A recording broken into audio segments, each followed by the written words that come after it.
오늘은 특별히 간이 그렇게 썩 좋지 않은 김철원 씨를 위해서 준비한 시간이 되겠습니다. 그래, 오늘 간 분야 전문가분을 모셨는데요. 네. 영남대학교 병원 간담체외과 조찬우 교수 나오셨습니다. 네, 안녕하십니까? 안녕하세요. 네, 안녕하세요. 영남대병원의 조찬우입니다. 네. 앞서 저희가 그 간에 관한 그 말씀을 나눴는데 네. 교수님은 좀 그 간이 어떻습니까? 괜찮으십니까? 네, 김철원 씨가 간 큰 남자라면 저는 간 부은 남자인 것 같습니다. 왜요? 왜냐하면 이렇게 이제 어려운 외과 의사를 하면서도 그 중에 더 힘든 간 이식을 하는 외과 의사로 살아가다 보니까 네. 간이 보통 간으로는 할 수 없는 것 같습니다. 그렇군요. 예. 그런데 오늘 얼굴만 뵈서는 그렇게 간 큰 분으로 예, 안 맞습니다. 보이시는데 또 네. 이렇게 의상이 네네. 그 가운을 입고 오셨어요. 네. 수술 잡히셨나요?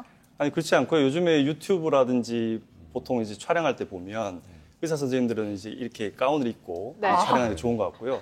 또 마침 또 제가 이 가운이 또 새로 나와가지고 오. 예, 그래서 또 깔끔하게 예. 가운으로 이렇게 촬영에 임하게 됐습니다. 멋있으세요? 너무 잘 어울리시네요. 그러니까요. 입니다. 예, 유튜브를 많이 보셨네요. 우리 교수님은 보니까 또 좋은 의미로 간이 부으셨지만 네. 저는 그냥 간만 그냥 큰 남자예요.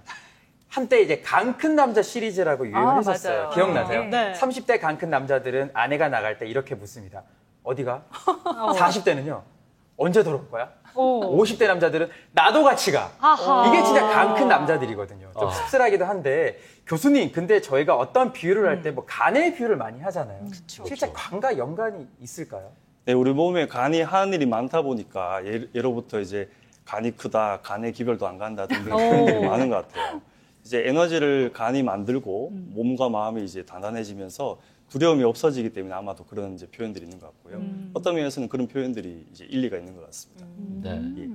아니 근데 교수님께서 이제 간담체 외과 발음도 좀 어려워요. 간담체 어렵죠. 외과 전문이라고 하셨는데 그 예전에 굉장히 재밌게 봤던 드라마 하얀 거탑에서 보면 배우 김명민 씨가 간담체 외과 전문의로 나왔던 게 제가 기억이 나거든요. 네, 네. 그때 와 진짜 굉장히 너무 멋있다 이렇게 생각을 했었는데 오늘 그 간담체 외과 전문의를 직접 눈앞에서 뵈니까 배우 김명민 씨보다 더 멋있어 보이세요. 네, 저도 김명민 배우님을 아주 좋아하는데요. 오. 안타깝게도 그 하얀 거탑이 아마 2007년도, 2008년도 이때쯤에 있었던 것 같은데. 네. 네. 제가 그때 한창 의대에서 열심히 공부하느라 아. 예, 보지는 못했고요. 네. 오히려 이제 저희 간담체외과 의사들 사이에서는 요즘에 유행하는 드라마 슬기로운 의사생활 아, 거기 네. 나오는 조정석 배우님이 연기하는 네네네. 이익준 의사가 오. 오히려 저희 어떻게 보면 롤 모델 저희가 그런 일을 한다고 보시면 될 것 같습니다. 그럼 그 예. 주인공과 같은 수술을 하시는 바로 예, 분이 맞습니다. 선생님이시고 예, 예. 더 대단해 보이십니다. 그러니까요. 그래서 간이 그렇군요. 부은 이제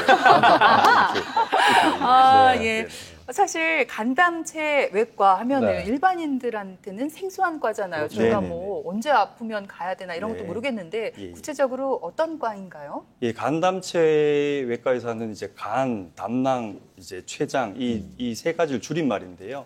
우리 몸의 이제 우측 상복부에 보면 네. 간을 비롯해서 이제 그와 연결된 담도와 담낭 그리고 췌장까지 이렇게 이쪽 부분에 어떤 문제가 생겼을 때 수술을 해야 될 경우에 이제 수술을 담당하는 그런 외과 의사라고 할 수 있습니다. 작게는 이제 쓸개 절제술, 담낭 절제술이라는 수술부터 예, 크게는 뭐 요즘에도 잘 아시겠지만 췌장암 수술 네. 그리고 간 이식까지 그렇게 하고 있고요.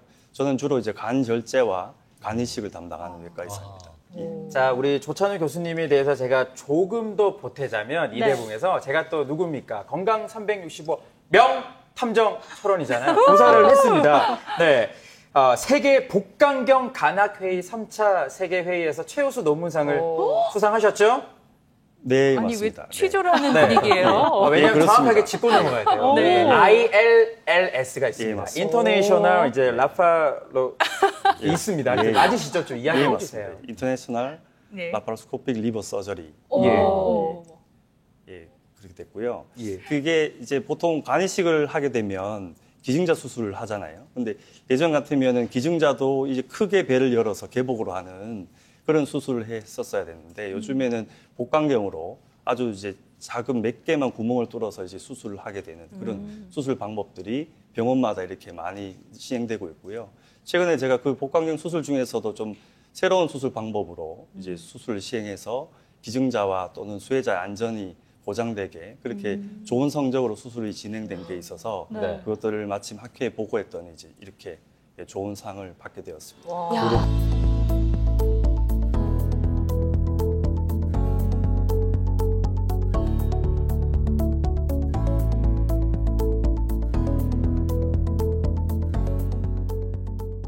지금 상황이 간 이식을 해야 되는 상황인데요.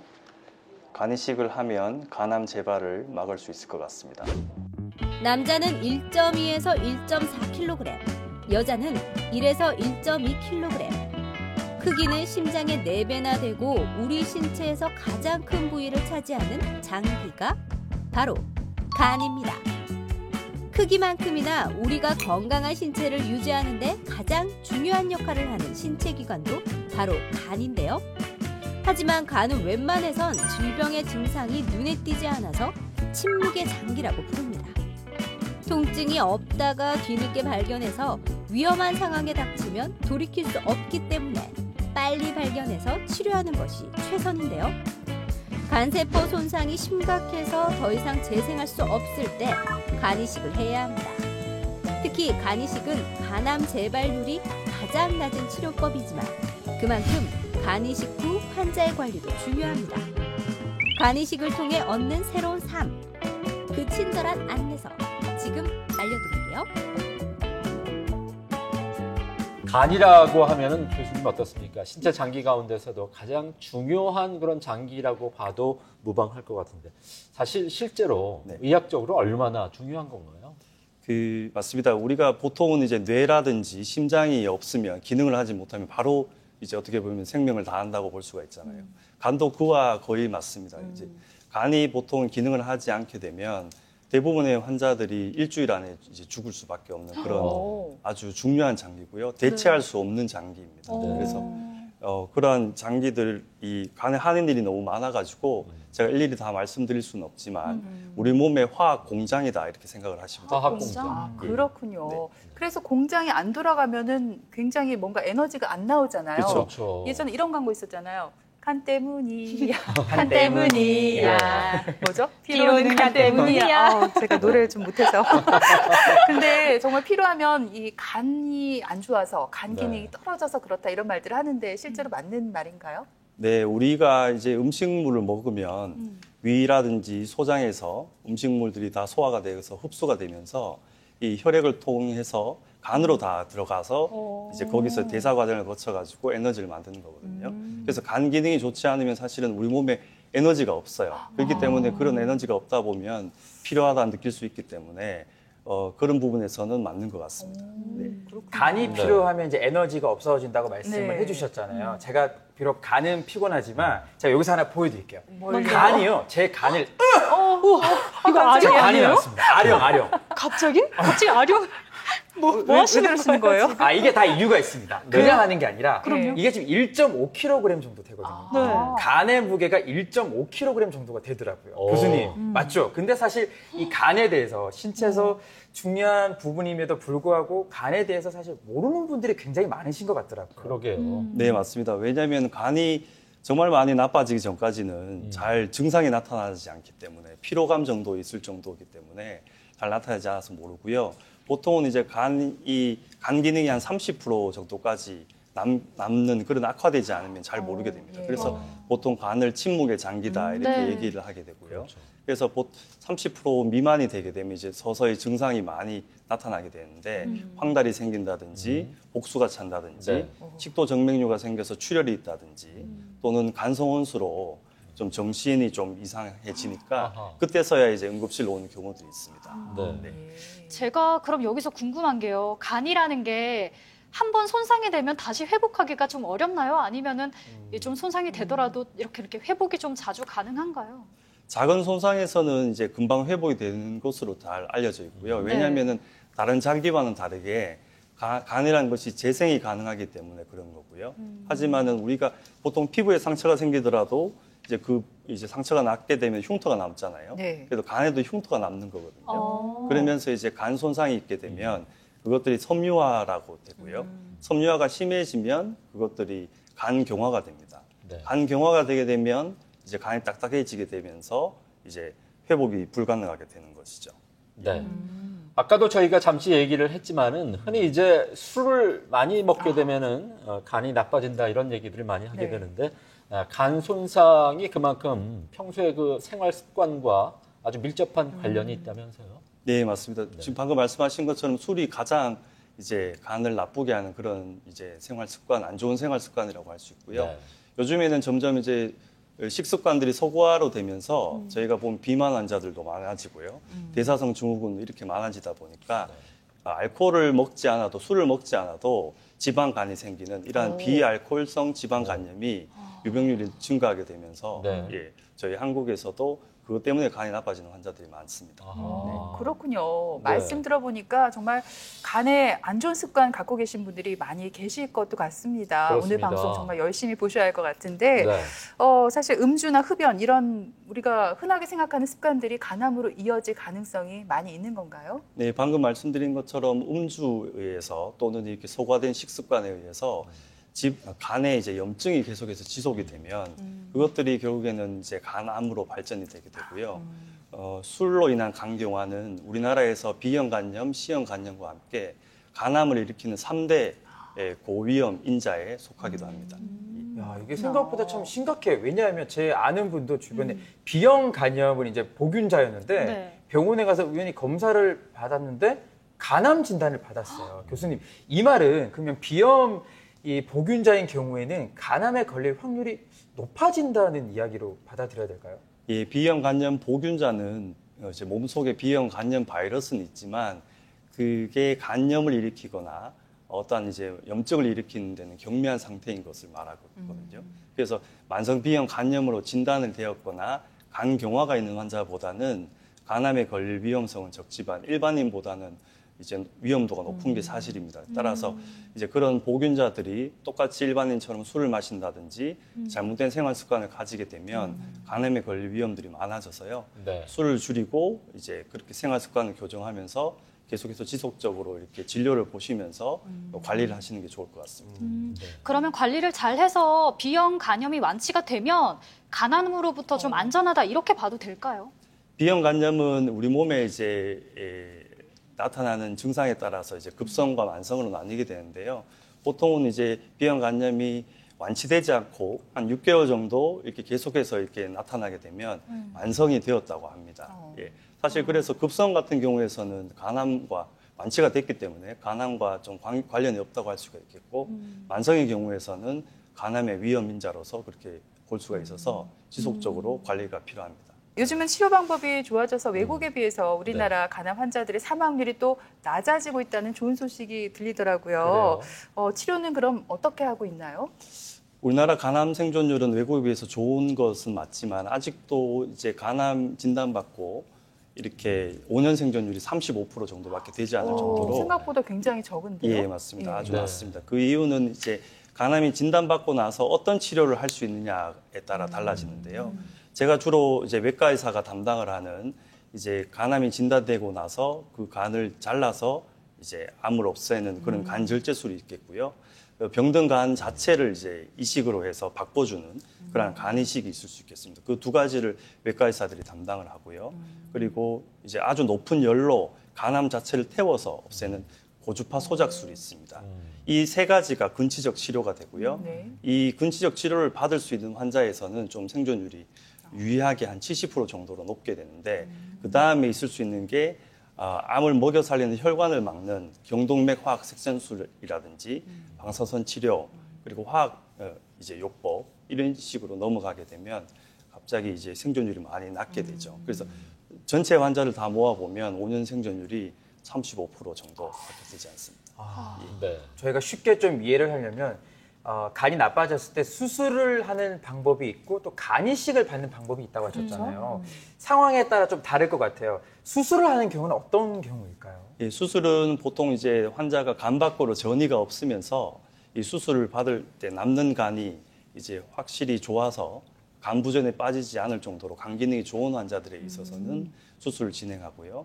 간 기능이 좋지 않은 환자에 있어서는 다른 방금 말씀드렸던 그런 치료들을 받거나 또는 이제 기증자가 있다면 간 이식을 받아야 됩니다. 보통 이제 우리가 생각하면 뭔가 이 간암 수술 복잡하고 약간 절차도 어렵고 이렇게 생각이 드는데 복강경은 사실 뭐 흉터 치료도 잘 남지 않는 그런 수술 아닌가요? 네, 맞습니다. 간은 우리가 우측 상복부에 있다고 했잖아요. 네. 그러면서 이게 갈비뼈에 딱 보호되어 있는 식으로 되어 있기 때문에 간을 조금 떼든 많이 떼든 간에 이제 J자 형태로 크게 열어야 됩니다. 한 30cm 이상 아, 그렇게 열어야 되는 그런 개복술을 예전부터 많이 시행되어 왔는데 최근에는 이런 복강경 기술들이 많이 발달되게 되면서 한 1cm 정도 되는 그런 투과침을 이제 삽입을 해가지고 한 5개 정도 그렇게 해서 이제 복강경으로 수술하게 되면 이제 방금 말씀드렸던 이제 큰 이제 복부 근육을 가로로 이렇게 절개하는 그런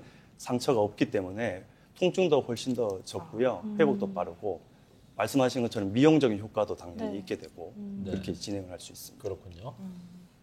이제 이 간암의 수술적인 치료에 대해서 지금 얘기를 나누고 있는데 간암 수술 같은 경우에 그렇다면 재발 없이 온전하게 일상생활로 수술한 다음에 돌아올 수 있는 건가요? 어떻습니까? 네, 그 수술 후에도 사실은 한 40% 정도의 환자에서는 재발이 있습니다. 왜냐하면 간 자체가 술이라든지 다른 바이러스 간염이라든지 이러한 것들로 나머지 간들도 다 손상을 받았기 때문에 네. 시간이 지나면 그렇게 손상받은 간들이 이제 다시 암으로 발전되는 경우들이 있어서 그런 거죠.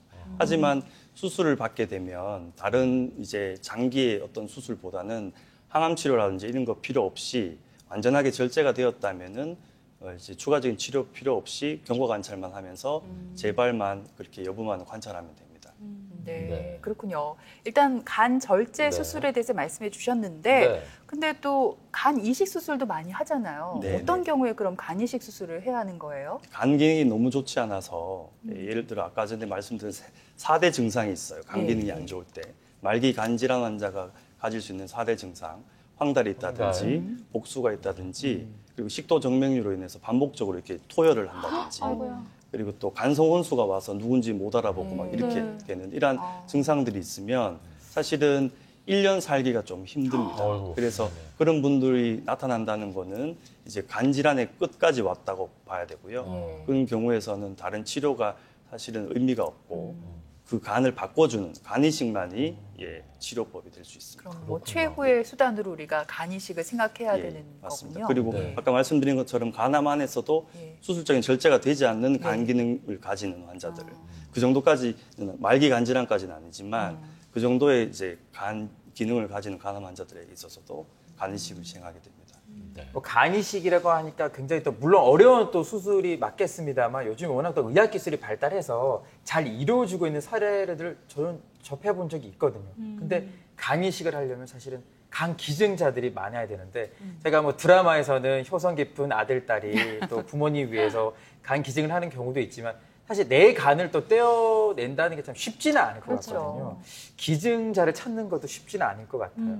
네, 맞습니다. 현재 저희 우리나라에서 이제 연간 간 이식이 필요한 이러한 말기 간 질환 환자는 한 5천 명 정도. 그래서 간 이식을 기다리고 있는 환자가 한 5천 명 정도 됩니다. 그 중에서 한 10% 정도인 한 500명 정도만이 뇌사자로부터 간을 공여를 받아서 간 이식을 시행하게 되고요. 네. 그거에 한 2배 정도 되는 1,000명 정도가 뇌사자가 기다려도 이제 나오지 않기 때문에 이제 생체 공여, 친족으로부터 가족으로부터 이제 공여를 받아서 진행이 되게 되죠. 그래서 보면 이제 간질환 특성상에서 이렇게 3,500명 정도는 이제 간 이식을 받지 못하게 되는데 그런 환자들은 결국에는 좀 이제 죽음을 맞이할 수밖에 없는 그런 안타까운 그래요. 실정. 안타깝네요. 너무 안타깝다. 예. 그러니까요. 그런데 저도 궁금한 게 뭐 요즘 인공장기 같은 게 있잖아요. 간 같은 경우에는 인공장기는 안 될까요? 네, 너무 하는 일이 많아서요. 그래서 뭐 이제 한 가지 일들을 분담할 수 있겠지만 그런 것들을 전체 만들면 아마 이 스튜디오보다 더 큰 장비가 나와야 되기 때문에 만들 수가 없고 그래서 좀 여러 가지 네. 어떤 인공장기라든지 또는 이제 이종이식이라고 네. 해가지고 동물로부터 동물. 돼지라든지 네네. 원숭이부터 이렇게 간을 이식하는 그런 여러 가지 장벽들이 있지만 그런 것들이 많이 연구되고 있습니다. 진짜 간이 참 중요한 장기다 이런 생각이 드네요. 소중해요. 그러니까요. 아니 근데 사실 저희 같은 경우는 드라마에서만 봤지만 교수님 같은 경우는 간 이식 때문에 좀 안타까운 상황도 많이 보셨을 것 같아요. 네, 안타까운 상황도 있고 아름다운 상황들도 있는데 결국에는 기증자가 희생을 하는 그러한 상황들인데 드라마에서처럼 정말 본인이 이제 지방간이 심해가지고 이식을 하지 못하는 상황이니까 네. 식단 조절과 이제 운동을 통해 가지고 3개월 만에 지방간을 완전히 회복시켜가지고 어머니한테 이식을 하는 그런 아들도 봤고요. 네. 하지만 또 안타까운 경우에서는 알코올성 간경화로 첫 번째 딸에게 이식을 받고 또 다시 회복이 되고 나니까 그 아버님께서 또 술을 드셔서 두 번째 딸에게 다시 이식을 받는 그런 안타까운 일들도 있었습니다. 예, 참 별의별 일이 다 생기는군요. 네, 맞습니다. 예, 알겠습니다. 그 기증자를 찾는 것도 참 쉽지 않겠지만은 설사 찾았다고 하더라도 간을 받는 사람, 수혜자와 어떤 생리학적으로 이게 좀 일치가 맞아야 되고 그래서 여간 까다롭지 않다고 그 간이식 수술에 대해서 얘기를 들었거든요. 그만큼 많이 힘들 것 같아요. 이식 수술 자체가. 네, 맞습니다. 그렇게 방금 말씀하신 것처럼 까다로운 조건을 다 통과해서 이식을 하게 될 때도 또 수술 자체가 힘든 부분들이 있는 게 간이 나쁘게 되면 출혈이 많거든요. 그래서 계속 출혈을 바라보면서 수술을 해야 된다는 점이 아주 어렵고요. 네. 특히 또 뇌사자 간이식 같은 경우에서는 타 병원에 가서 이제 그 뇌사자가 있어서 간을 떼서 와야 되거든요. 구득이라고 하는데 네. 그 구득을 하게 되면 보통 이제 타 병원에서 오후나 저녁에 시작을 하게 되고요. 구득을 해서 저희 병원에 다시 돌아오게 되면 보통 이제 밤입니다. 그렇게 되면 이제 밤부터 다음날 아침까지 네. 이 수혜자에게 간을 이식해야 되기 때문에 이런 부분들이 좀 체력적으로 좀 힘든 부분들이 있습니다. 하지만 간이 분명히 좋은 간이라면 이제 간 이식을 하게 되면 환자가 정말 급격하게 좋아진 부분들을 많이 보게 되거든요. 그래서 항상 그런 걸 떠올리다 보면 사실은 수술할 때는 좀 힘든 것도 없이 진행을 하게 됩니다. 그렇군요. 보람도 느낄 예. 거예요. 맞습니다. 보통 뭐 한 몇 시간 정도 걸리세요? 오래 걸리죠? 한 수술하시면. 뭐 12시간 정도라고 보면 될 것 같아요. 기본이요? 예, 예. 와, 대단하십니다. 왜냐하면 다른 수술하고 다르게 네. 이제 기증자와 이제 수혜자 수술을 같이 아. 물론 이제 연달아서 하기도 하고 이렇게 시간을 좀 안배를 해서 맞춰야 되기 때문에 네. 예, 그렇게 수술 시간이 보통 한 12시간 정도. 그렇군요. 예. 네. 보통 이 드라마에서 보면 간 이식을 받으면 환자들이 100% 이렇게 좋아지잖아요. 실제로도 회복력이 그렇게 좋은지 궁금하고요. 네. 간 이식 수술할 때 어떤 위험한 요소, 뭐 합병증 같은 네. 건 없나요? 네. 이 다른 수술과 또 달리 이제 간 이식을 받는 이식 전의 상태라든지 이 간의 퀄리티, 간이 얼마나 좋으냐에 따라서 환자가 회복되는 정도가 다르고요. 수술이 또 힘들다 보니까 수술로 인한 사망률이 한 5% 정도 됩니다. 그리고 합병증은 좀 흔하고요. 한 30% 정도까지 합병증이 있을 수 있고 가장 흔하게는 이제 연결한 부위에 담도 부위에 누출이 있다든지 협착이 있다든지 이런 합병증들이 있습니다. 하지만 대부분은 이제 영상의학과적인 시술이라든지 또는 약물로서 이제 조절이 됩니다. 네. 근데 환자 입장에서는 상담 받을 때 우리 교수님께 많이 여쭤보실 것 같아요. 교수님, 이 간 이식을 받는 게 효과적일까요? 아니면 뭐 일반적인 절제술을 받아야 될까요? 이런 질문들도 하실 것 네, 같거든요. 그 병든간을 제거한다는 그 측면에서 보면 그리고 간암의 재발률이라든지 생존율 측면에서 보면 당연히 간 이식이 훨씬 더 좋은 것이지 맞습니다. 하지만은 이제 뭐 수술로 인한 어떤 이제 사망률이라든지 또는 기증자의 희생이 필요하다는 그런 측면에서 본다면 간절제를 할 수 있으면 당연히 간절제를 먼저 고려하고요. 그 이후에 재발이 있는 경우에서 다시 또 간 이식을 하는 경우들도 있거든요. 그래서 간 이식은 차선책이 되는 것이 좋을 것 같습니다. 네. 그 간이식하고 절제술을 하는 경우에 일상생활로 돌아오기까지는 시간이 한 어느 정도 걸릴까요? 합병증이 있거나 환자분의 이식 전 상태라든지 이런 여러 가지 요소에 따라서 달라지는데요. 그래서 간절제보다는 당연히 간 이식이 회복되는 속도가 조금은 더딥니다. 그래서 간절제 같은 경우에서는 한 3개월 정도 걸린다면 간 이식은 보통 이제 한 5에서 6개월 정도 지나면 이식받기 전에 건강했던 상태로 보통은 돌아오게 됩니다. 보통 우리가 코로나 같은 경우에도요, 네. 평소에 당뇨라든지 고혈압 같은 기저질환이 있으면 더 조심해야 된다 이렇게 그렇죠. 말하잖아요. 네. 이 경우는 어떤가요? 간질환이나 간암도 마찬가지 아닐까요? 네, 이 간이 또 하는 기능 중에 하나가 우리 몸의 면역의 일정 부분을 담당하거든요. 그래서 간이 안 좋게 되면 당연히 코로나 이후에도 여러 가지 좀 안 좋은 예후들이 생길 수가 있는데요. 여러 보고들이 지금 많이 나오고 있어요. 그래서 바이러스 간염이라든지 네. 자가 면역성 간염, 간암 같은 경우에서는 이제 코로나로 인해서 유의하게 예후가 나빠지지 않는다고 알려져 있고요. 하지만은 간경변증이라든지 알코올성 간경화 그리고 비알코올성 지방간염 같은 이러한 간질환에서는 사망률이 유의하게 높은 것으로 그렇게 알려져 있습니다. 네. 간을 좀 건강한 상태를 유지하기 위해서는 앞서 말씀해 주신 대로 뭐 흡연, 음주 진짜 이건 피하셔야 되는데 혹시나 이 두 가지를 피하고 나서도 이것만큼은 평상시 생활 습관에서 예방 차원에서 좋은 습관이 있다면 말씀을 좀 해주시면 좋겠어요. 예, 결국에 약이라는 것이 결국에는 이제 불필요한 약들이 들어가게 되면 우리 몸에서 독으로 작용하게 되거든요. 그래서 각종 건강 보조식품이라든지 그런 생약제들 같은 민간요법들 같은 약제를 불필요하게 많이 먹게 되면은 간에 해로울 수 있기 때문에 복용을 삼가하시는 게 좋겠고요. 그리고 체중 감량이 간에 좋다고 해서 급격하게 체중을 빼게 되면 오히려 지방간이 더 생길 수가 있습니다. 그래서 네. 적당한 어떤 체중 감량과 함께 적절한 운동이 함께 병행됐을 때 간에 더 유리하다고 할 수가 있겠습니다. 흥미로운 것은 최근에 이제 발표된 여러 연구들에서 보면 음식 중에서 우리 몸으로 입으로 들어가는 음식 중에서 커피만이 유일하게 간암의 발생률을 낮추는 그런 유의한 낮춘다고. 예, 유의한 신기하다. 그런 인자로 밝혀져 있습니다. 네. 그렇군요. 믹스 커피 이런 거 말고 이제 커피. 그래요? 그럼 방송 끝나고 커피 좀 커피 한 잔 다 좋아하시네요. 하러 가야 되는 거 좋은데요? 그러게 아닌가요? 말입니다. 네. 네, 아니 오늘 교수님 말씀 들으면서 계속해서 야 진짜 내 간은 어마무지하게 중요하구나 이런 생각을 계속했어요. 간이 피로하지 않게 이 피로 회복제를 자주 좀 먹어줘야 될 것 같고 무엇보다 철원 씨가 저한테 스트레스를 안 줘야 돼요. 제 간이 피로해지기 때문에. 저는 이런 말 할 때마다 간담이 서늘해집니다. 아 다행이네요. 네, 저는 잘했어요. 네. 그래요. 그래요. 두 분 싸우지 마시고요. 그래요. 어쨌든 오늘 정말 유익한 시간이 됐던 것 네. 같습니다. 앞으로 우리 환자들을 살리는 정성을 다하는 명의로 계속 우리 교수님 힘써주시길 부탁 말씀드리고 오늘 나와주셔서 좋은 말씀 감사드립니다. 네, 네, 감사합니다. 초대해 주셔서 감사합니다. 고맙습니다.